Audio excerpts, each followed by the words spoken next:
Le 4 juin 1972, au tribunal de San José, en Californie, le procès d'Angela Davis touche à sa fin.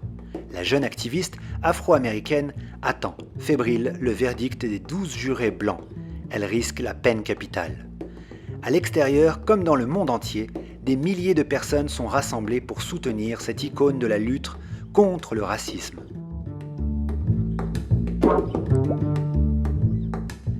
Née en 1944, Angela Davis grandit à Birmingham, en Alabama, dans un quartier réservé aux Noirs, surnommé Dynamite Hill. Le Ku Klux Klan y fait régner la terreur à coups d'explosifs. Dans les années 60, profondément marquée par cette violence, la jeune Angela s'engage dans le mouvement des droits civiques qui réclame la fin de la ségrégation raciale. Engagée dans le mouvement largement porté par le pasteur non-violent Martin Luther King, le mouvement prend de l'ampleur. Les marches pacifiques et les opérations de désobéissance civile se multiplient dans le pays. En 1964, le Civil Rights Act met fin à toute forme de discrimination reposant sur la race, la couleur, la religion, le sexe ou l'origine nationale. Mais le racisme demeure, les violences policières redoublent d'intensité et des émeutes éclatent.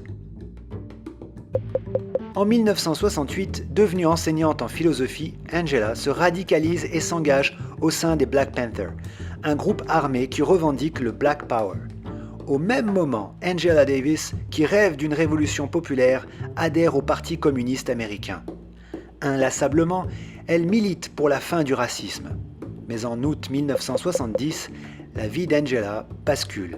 La jeune militante devient l'une des personnes les plus recherchées par le FBI. Un avis de recherche la décrivant comme armée et dangereuse est placardé dans tout le pays. Le 7 août 1970, un activiste afro-américain organise une prise d'otage dans un tribunal californien. Il réclame la libération de 3 militants des Black Panthers détenus dans la prison de Soledad. L'opération tourne au drame.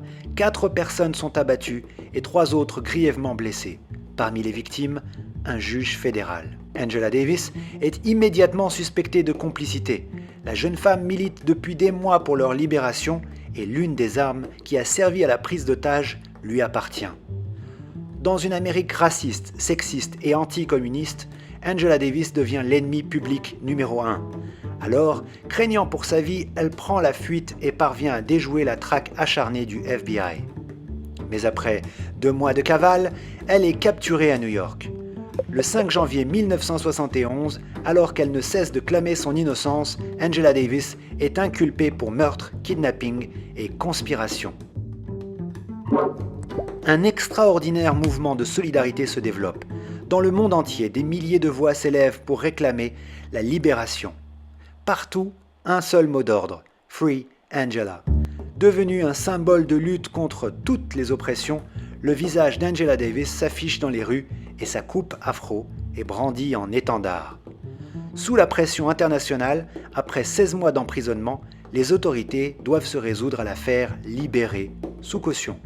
Le 28 août 1972, c'est en femme libre qu'elle se présente au tribunal, le poing levé.